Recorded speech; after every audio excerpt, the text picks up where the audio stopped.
चाणक्य के सर्वश्रेष्ठ अनमोल विचार। चाणक्य नीति संपूर्ण अध्याय 11। उदारता, वचनों में मधुरता, साहस, आचरण में विवेक, ये बातें कोई पा नहीं सकता, ये मूल में होनी चाहिए।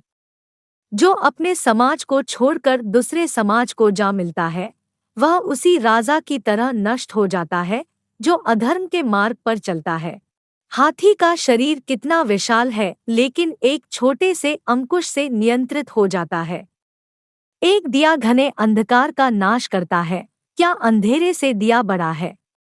एक कड़कती हुई बिजली एक पहाड़ को तोड़ देती है, क्या बिजली पहाड़ जितनी विशाल है? जी नहीं, बिल्कुल नहीं। वही बड़ा है जिसकी शक्ति छा जाती है। इससे कोई फर्क नहीं पड़ता कि आकार कितना है।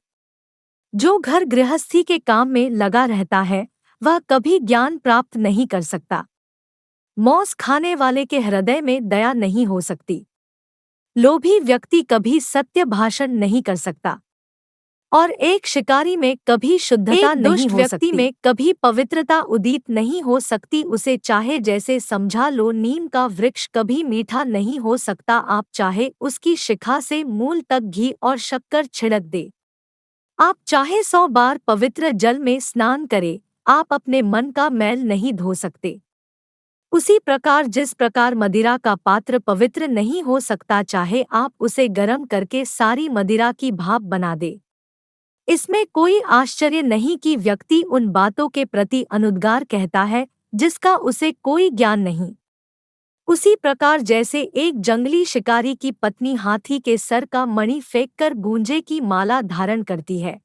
जो व्यक्ति 1 साल तक भोजन करते समय भगवान का ध्यान करेगा और मुंह से कुछ नहीं बोलेगा, उसे 1000 करोड़ वर्ष तक स्वर्ग विद्यार्थी पूर्ण रूप से निम्नलिखित बातों का त्याग करे। 1. काम 2. क्रोध 3. लोभ 4. स्वादिष्ट भोजन की अपेक्षा 5. शरीर का श्रृंगार 6. अत्याधिक जिज्ञासा 7. अधिक निद्रा 8. शरीर निर्वाह के लिए अत्याधिक प्रयास।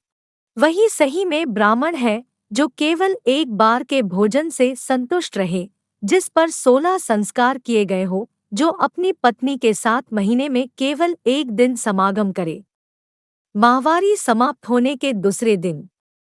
वह ब्राह्मण जो दुकानदारी में लगा है, असल में वैश्य ही है।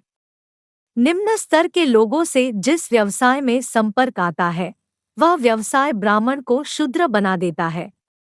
वह ब्राह्मण जो दूसरों के काम में अड़ंगे डालता है, जो दंभी है, स्वार्थी है, धोखेबाज है, दूसरों से घृणा करता है और बोलते समय मुंह में मिठास और हृदय में क्रूरता रखता है, वह एक बिल्ली के समान है।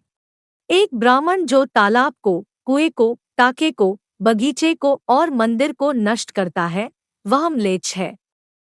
वह ब्राह्मण जो भगवान के मूर्ति की संपदा चुराता है, और वह आध्यात्मिक गुरु जो दूसरे की पत्नी के साथ समागम करता है और जो अपना गुजारा करने के लिए कुछ भी और सब कुछ खाता है, वह चांडाल है। एक गुणवान व्यक्ति को वह सब कुछ दान में देना चाहिए जो उसकी आवश्यकता से अधिक है।